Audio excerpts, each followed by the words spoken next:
की यात्रा की क्या क्या नियम और रखने पड़ते हैं। प्राचीन काल में ग्राम जुम्मा की जो मान्यता के अनुसार यहाँ के सभी लोग जाते थे, महिला पुरुष, और वाद्य यंत्रों के साथ वाद्य यंत्र के वादक लोग भी आते थे।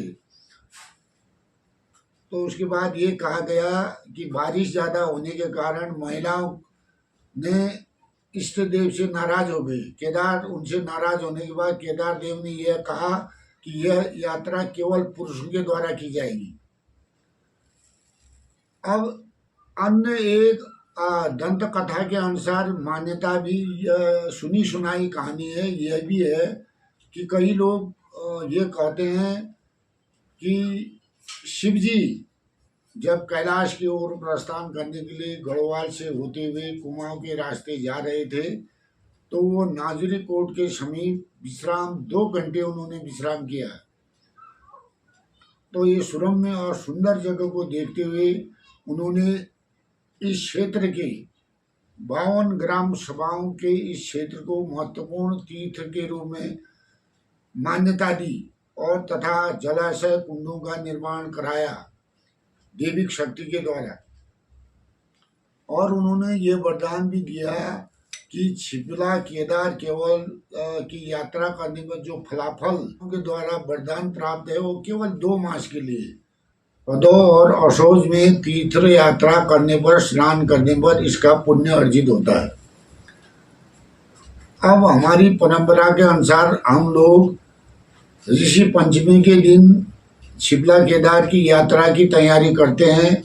उसके बाद एक आम बैठक जिसको गांव ग्राम सभा जुम्मा में दुबा चौरी कहते हैं, उसमें सभी लोग एकत्रित होकर वाद्य यंत्रों के द्वारा देवताओं का आह्वान किया जाता है, जिसमें भिन्न भिन्न प्रकार के, जैसे जुम्मा में नौला देवता है, पटौजा है, केदार है और ब्रह्मदेव हुए। इस प्रकार से 12 देव 9 भूत सभी लोग अवतरित होकर अपने अपनी तरह के बयान करते हैं।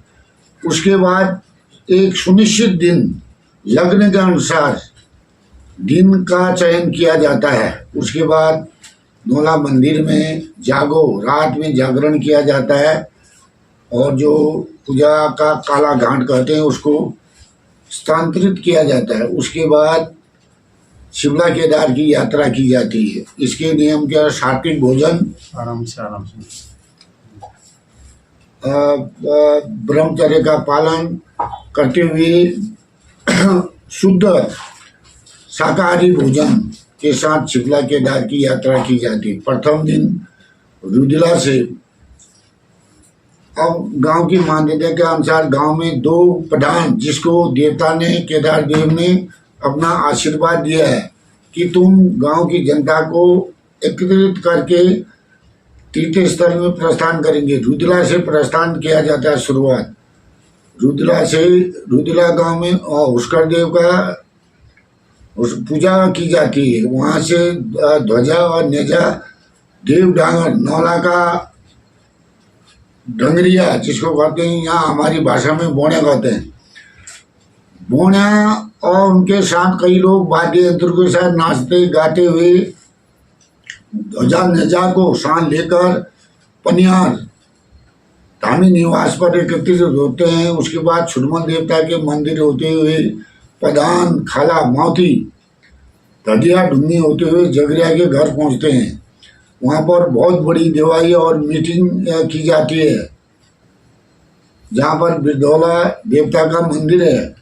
उसमें देव डांगर अवतरित होकर आशीर्वाद देते हैं।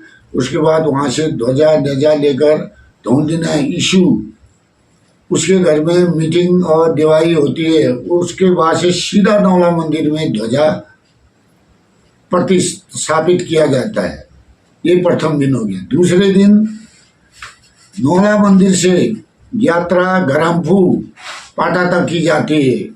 सभी धामी बोणा देव डांगर जनता गरामफू पाटा में शाम को पहुंचते हैं। शाम को विश्राम स्थल गरामफू पाटा में किया जाता है। वहाँ पर बहुत बड़ी बारह देव नौपूतों की मीटिंग और बैठक देवाई जिसको कहते हैं वो की जाती है।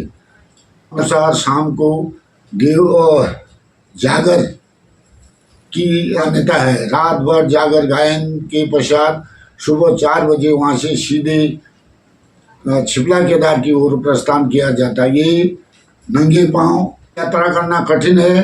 नंगे पांव से ये यात्रा की जाती है और इसमें सात्विक फलाहार करने के बाद 4 बजे यात्रा को प्रस्थान करने के बाद करीब 12 या 1 बजे छिपला कुंड में पहुंचा जाता है। स्नान करने के उपरांत यहाँ कई लोग व्रतबंध बनाते हैं अपना। बर्तन स्नान करने के बाद मुंडन, धामी बौड़ियों के लिए जल का अभिषेक करने के बाद मुंडन किया जाता है, जनेऊ संस्कार किए जाते हैं और पितरों का भी पिंडदान तर्पण किया जाता है। ये हमारी मान्यता में है और उसकी स्मृति में फोटो या इत्यादि कोई उसकी जो चॉइस की चीज, इच्छा वाली चीज है, वो चीज भी वहाँ पर रखी जाती है। उसके बाद वहाँ से देव पाठा कहते हैं। पूजा अर्चना करने के बाद फिर से आगे जोनी नाम का एक स्थान है, वहाँ पर पूजा अर्चना की जाती है, जिसमें ये मान्यता है कि उस पत्थर पर हमारे बूबू दादा जब से ये यात्रा की गई तब से वहाँ पर घी का चढ़ावा है। उस पत्थर में अभी भी घी वर्तमान समय में मौजूद है।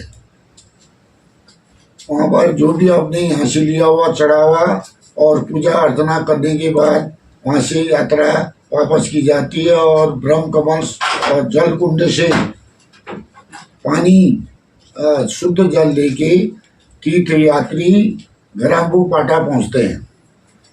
गराम्बू पाटा में रात्रि विश्राम के बाद दूसरे दिन सवेरे नहा धोने के बाद गराम्बू से सीधे नौला मंदिर में पहुंचा जाता है। यहाँ पर बुंगा चौनी से नाचते गाते हुए सभी लोग धामी बोना कंधों में सवार होके चौर गाय के पूंछ से घाट शंख और वाद्य यंत्र भूकर के वाद्य यंत्र के साथ नाचते गाते हुए हमारी परंपरा की संस्कृति को दर्शाते हुए नौला मंदिर में पहुंचते हैं। उसके बाद माला भगवान को चढ़ाई जाती है, पुष्प चढ़ाए जाते हैं, जल से स्नान किया अभिषेक किया जाता है।